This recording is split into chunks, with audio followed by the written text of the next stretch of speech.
कोई महामारी कोई मारी आपको छू भी ना पाएगी। हम एक वचन देखेंगे, इसके बाद हम प्रार्थना की ओर जाएंगे। हम लूका 6वें अध्याय के 21 पद में देखते हैं, धन्य हो तुम जब अब रोते हो क्योंकि हंसोगे। हालेलुया। क्या आप सोच रहे हैं मेरे प्रियो कि मेरा जीवन निराशों से भर चुका है, मैं दुख में पड़ा हूँ, मेरे जीवन से आनंद छीन चुका है? तो प्रभु का वचन आपसे कहता है मेरे प्रियो, धन्य हो तुम अब रोते हो क्योंकि हंसोगे।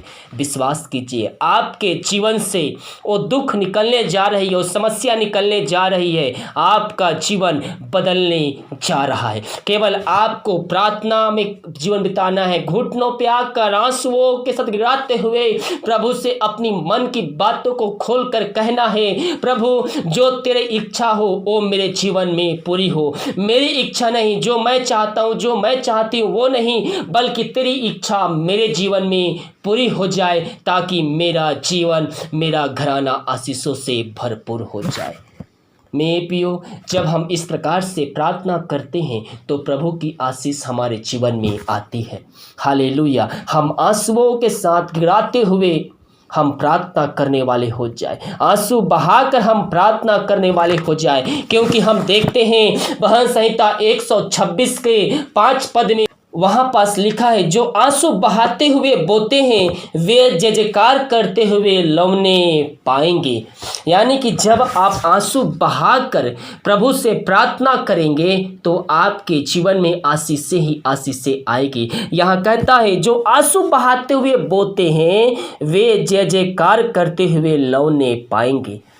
हालेलुया।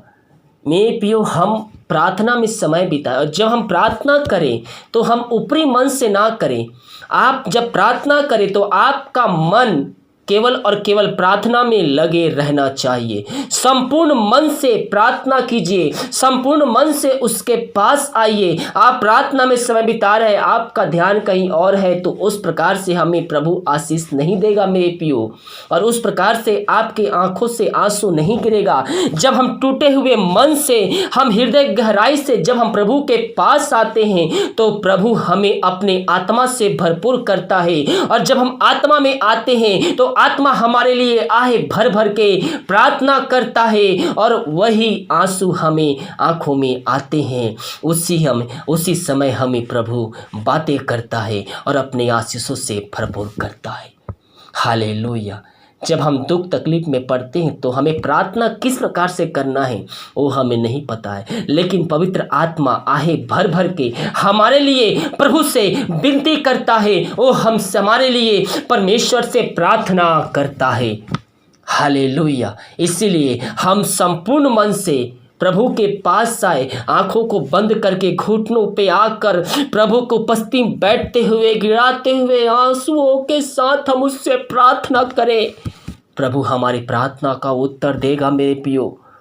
जो आंसू बहाते हुए बोते हैं वो जयकार करते हुए काटेंगे। और यहाँ कहता है, धन्य हो तुम अब रोते हो क्योंकि अब हंसोगे। आपका दुख आनंद में बदलने जा रहा है। ये वचन आपके लिए है। विश्वास के साथ इसको क्लेम कीजिए। पिता, हम ये जो वचन सुने हैं प्रभु जी, वो हमारे हृदय में उतरने पाए पिता परमेश्वर। इनका हृदय वचनों के द्वारा छिप जाए पिता परमेश्वर। ये भी पिता परमेश्वर वचनों के साथ पिता प्रार्थना करने वाले हो जाए प्रभु जी। घुटनों पे आकर आंसुओं के गिराते हुए और तुझसे प्रार्थना करने वाले हो जाए पिता परमेश्वर, ताकि इनका जीवन आशीषों से भरपूर हो जाए प्रभु जी। यही हम तुझसे प्रार्थना करते हैं। इन सब को पिता अपने आत्मा से भरपूर कर पिता, यही हम प्रार्थना करते हैं। प्रार्थना सुना, धन्यवाद। हालेलुया। मेरे प्रियो, विश्वास के साथ प्रार्थना को देखें। ये जो प्रार्थना आपके लिए की जा रही है, आपके घर और आपके घराने के लिए की जा रही है, विश्वास के साथ देखिए। प्रार्थना को बॉक्स में या फिर व्हाट्सएप में भेजिए। हम हमारे मिस्ट्री बड़े बोझ के साथ आपके लिए प्रार्थना करता है। विश्वास के साथ देखिए प्रार्थना।